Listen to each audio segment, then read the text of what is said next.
নমস্কার বন্ধুরা, তনবিনা রান্নাঘরে আপনাদের সবাইকে স্বাগত। আজ আমি আপনাদের সঙ্গে শেয়ার করব এক বাটি সুজি দিয়ে খুব সহজে ঝামেলা ছাড়াই সকালে জলখাবার বানিয়ে নেওয়া যায়।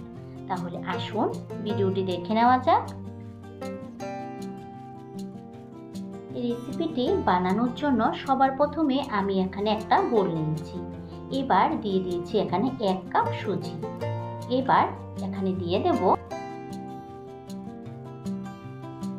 4 চামচ টক দই। যতটা সুজি নিয়েছি এর অর্ধেক এখানে টক দই দিতে হবে।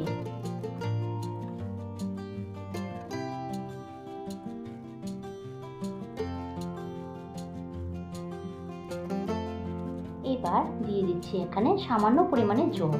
জলটা দিয়ে ভালোভাবে টক দই আর সুজিটা মিশিয়ে নিচ্ছি। সুজিটা ভালোভাবে মেশানো হয়ে গিয়েছে। এবার ঢাকা দিয়ে আমি 5 মিনিট এটাকে রেখে দেব। এবার এই সাইডে একটা কড়াই বসিয়ে নিয়েছি। এবার এর মধ্যে দিয়ে দিচ্ছি 2 চামচ সরষের তেল। দিয়ে দিচ্ছি এখানে সামান্য পরিমাণে গোটা জিরে। এবার জিরেটাকে একটু হালকা নাড়িয়ে নেব।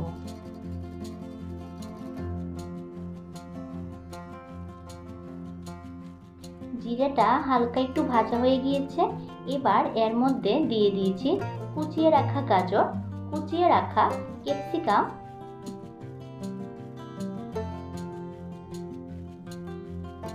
দিয়ে দিচ্ছি এখানে কুচিয়ে রাখা 2টো কাঁচা লঙ্কা। আপনারা আপনাদের পরিমাণ বুঝে এখানে লঙ্কাটা ব্যবহার করবেন। এবার ভালোভাবে একসঙ্গে সবগুলি মিশিয়ে নিচ্ছি।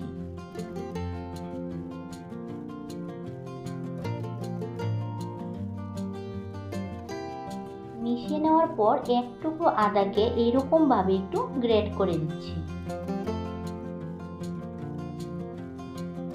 আদাটা গ্রেট করা হয়ে গিয়েছে। এবার ভালোভাবে আদাটা সবগুলির সঙ্গে মিশিয়ে নিচ্ছি। আদাটা দিয়ে 1 মিনিট ভালোভাবে একটু নাড়াচাড়া করে নিয়েছি। এবার এখানে দিয়ে দিচ্ছি স্বাদ অনুযায়ী নুন। নুনটা দিলে তাড়াতাড়ি সবজিটি সিদ্ধ হয়ে যাবে।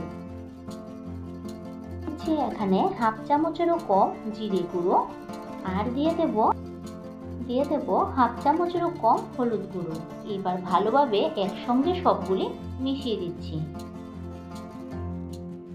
মশলাগুলি দিয়ে 2 থেকে 3 মিনিট ভালোভাবে একটু ভেজে নিয়েছি। এবার এখানে দিয়ে দেব 2 টুকরো পনিরকে একটু গ্রেট করে। পনিরটা দিলে এর স্বাদ কিন্তু দ্বিগুণ বেড়ে যায়। এখানে পনিরটা কিন্তু অপশনাল, আপনারা যদি চান এখানে নাও দিতে পারেন। পনিরটা দেওয়া হয়ে গিয়েছে।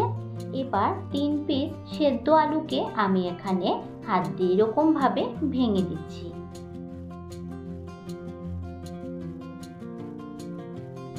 এবার সবগুলি একসঙ্গে আরো একবার ভালোভাবে মিশিয়ে নিচ্ছি।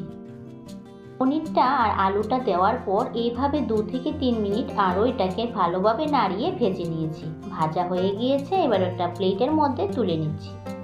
এবার এই সেটে আমাদের সুজি ঢাকনাটাও তুলে নিয়েছি। দেখুন সুজিটা কতটা ফুলে গিয়েছে। আগে যে টক দইয়ের সঙ্গে সুজিটা মেশানোর সময় যে জলটা দিয়েছি ওই জলটা কিন্তু সুজিটা টেনে একেবারে ফুলে গিয়েছে। তার জন্য এখানে আমি আরও সামান্য পরিমাণে জল অ্যাড করেছি। জলটা দিয়ে ভালোভাবে এইভাবে মিশিয়ে নিচ্ছি। মানে যে কাপ দিয়ে আমি এখানে সুজি ব্যবহার করছি ওই কাপে 1 কাপে কিন্তু এখানে জল ব্যবহার করেছি। এবার এখানে দিয়ে দিচ্ছি 1/2 চামচেরও কম বেকিং সোডা বা খাবার সোডা। বেকিং সোডার পরিবর্তে কিন্তু এখানে 1 প্যাকেট ইনো ব্যবহার করতে পারবেন। এবার আমি এখানে আরও একটু জল দিয়ে ভালোভাবে বেকিং সোডাটা সুজির সঙ্গে মিশিয়ে নিচ্ছি। আমি এখানে 1 চামচ নুনটা দেখাতে ভুলে গিয়েছি, আপনারা এখানে 1 চামচ নুনও ব্যবহার করবেন। এবার ভালোভাবে এটাকে মেশানো হয়ে গিয়েছে। আমাদের পুরটাও কিন্তু ঠান্ডা হয়ে গিয়েছে। এই পুরটার থেকে অল্প একটু পুর নিয়ে এইরকম আলুর চপের মতো শেপ দিয়ে নিচ্ছি।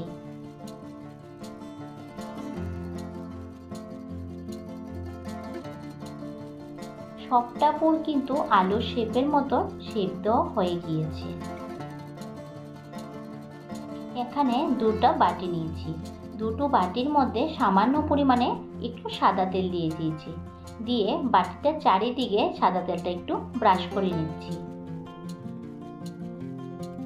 আমার এখানে দুইটা বাটি কিন্তু তেল ব্রাশ করা হয়ে গিয়েছে। এবার বাটির মধ্যে আমি এখানে 1 চামচ সুজির ব্যাটারটা দিয়ে দিয়েছি। দুইটা বাটির মধ্যে কিন্তু সুজির ব্যাটারটা 1 চামচ করে দিয়ে দিয়েছি। এখানে যে সুজির ব্যাটারটা করেছি ওই ব্যাটারটাই কিন্তু খুব বেশি পাতলা করবেন না, হালকা একটু মোটা রাখবেন। এবার পুরটা সুজির ব্যাটারের উপরে দিয়ে দিয়েছি। দিয়ে এর উপরে আমি আরও 1 চামচ ব্যাটার দিয়ে দিচ্ছি। দুটো বাটির মধ্যে কিন্তু সুজির ব্যাটার আর পুরটা দেওয়া হয়ে গিয়েছে। এবার এটাকে স্টিমে দেওয়ার জন্য একটা কড়াই বসিয়ে নিয়েছি। এর মধ্যে দিয়ে দিয়েছি 1.5 গ্লাস জল। জলটার মধ্যে একটা স্ট্যান্ড বসিয়ে নিয়েছি। এর উপরে দিয়ে দিয়েছি একটা ছোট্ট থালা। থালাটার উপরে আমি এরকম একটা বাটি বসিয়ে দিচ্ছি। আমার এখানে দুটো বাটি জায়গা হয়নি বলে একটা করেই আমি করে নিচ্ছি।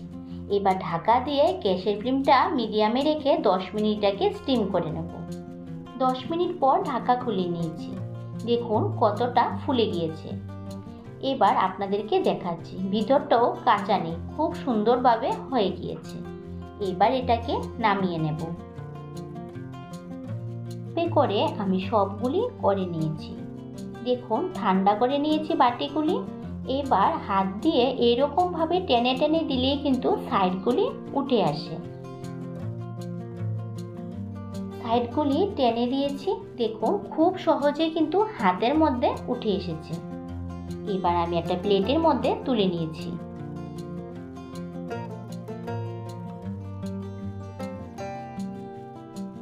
এক বাটি সুজি দিয়ে খুব সহজে 10 থেকে 15 মিনিটের মধ্যে সকালের একটি ব্রেকফাস্ট বানিয়ে নিতে পারবেন।